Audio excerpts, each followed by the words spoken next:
कभी जमीन पर गिरे आटे से पेट भरते थे, पिता करते थे मजदूरी, बचपन में ही मां को खो दिया। गांव में शिक्षा का माहौल बद से बदतर था, लेकिन संघर्ष ने बना दिया आईआरएस अधिकारी।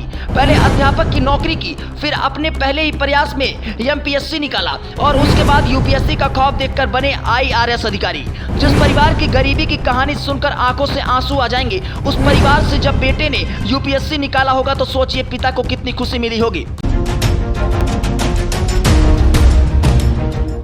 औरंगाबाद के सहायक आयकर आयुक्त विष्णु औटी को 1972 में अपने पिता द्वारा दी हुई सीख आज भी याद है। ये बात उस वक्त की है जब वो रेत और पत्थर से खेला करते थे और इसी दौरान उनके पिता हरिभाऊ आए और उनके छोटे से कंधे पर हाथ रखकर समझाएं कि यदि आप ठीक से पढ़ाई नहीं करेंगे तो आप भी मेरी तरह धूप में काम करेंगे। वैसे इंसान बनो जो छाया में बैठता हो, मजदूर नहीं। हालांकि अहमदनगर जिले में कुम्हारवाड़ी गांव में एक कंस्ट्रक्शन साइट पर काम करने के दौरान हरिभाऊ ने इन बातों को यूं ही कहा था, लेकिन किसे पता था कि उनके ये शब्द विष्णु की जिंदगी बदल देंगे। जब वो 10 साल के हुए तो उन्हें एहसास हुआ कि गरीबी, पानी की किल्लत और इस तरह की तमाम कठिनाइयों से उभरा जा सकता है और उन्होंने टीवी के जरिए एक अलग जीवन के बारे में पता चला। वो पढ़ लिख कर कुछ हासिल करना चाहते थे। उनके गांव की स्थिति बिल्कुल खराब थी।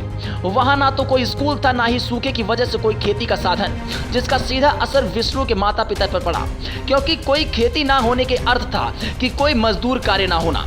आलम यह था कि हरिभाऊ ने सूखे की वजह से अपनी पत्नी और बच्चे को खो दिया। फिर कुछ महीने बाद उन्होंने कैलासाबाई से दोबारा शादी की, जिन्होंने 3 बच्चे को जन्म दिया। विष्णु कहते हैं कि हमारी माँ आटे की काफी गीली कर रोटी बनाती थी, हम नमक के साथ उसे खाते थे। मेरी माँ पिता हर सुबह काम की तलाश में घर से निकलते थे। यदि वो दोपहर तक खाना नहीं लेकर आते थे तो मेरी बड़ी बहन भूख से मेरा ध्यान भटकाने के लिए कहानियां सुनाती थी। भले ही उनका जीवन कई कठिनाइयों से गुजर रहा था, लेकिन विष्णु के माता पिता ने कभी आंसू नहीं बहाए और ना ही कभी किसी को कोसा। विष्णु की शिक्षा मराठी में हुई। वो अपने स्कूली दिनों को याद करते हुए कहते हैं कि उन्होंने चक्की मिल से फर्श पर गिरे आटे को उठाकर काम चलाया ताकि थोड़ा सा मदद मिल सके। उन्होंने अपनी कड़ी मेहनत से 10वीं की परीक्षा में 79% अंक हासिल किए और यहीं से उनकी जिंदगी ने नया रुख ले लिया। अपनी पढ़ाई पूरी करने के बाद उन्हें पहली नौकरी अध्यापक की मिली और उसके बाद 2010 में विष्णु ने अपने पहले ही प्रयास में एमपीएससी की परीक्षा में सफलता हासिल कर ली और उनकी पोस्टिंग जलगांव में हुई। वह वहां बिक्री कर विभाग में सहायक आयुक्त के तौर पर नियुक्त किए गए और इसी कड़ी में उन्होंने 2013 में यूपीएससी की तैयारी शुरू कर दी। इस बार फिर उन्होंने कोचिंग नहीं ली और तमाम व्यस्तताओं के बावजूद भी अपनी पढ़ाई जारी रखी और 2016 में उन्होंने अपने तीसरे प्रयास में 1064 रैंक के साथ यूपीएससी परीक्षा में सफलता हासिल की। वैसे संघर्ष की ये कहानी आपको कैसी लगी, अपनी प्रतिक्रिया जरूर दें।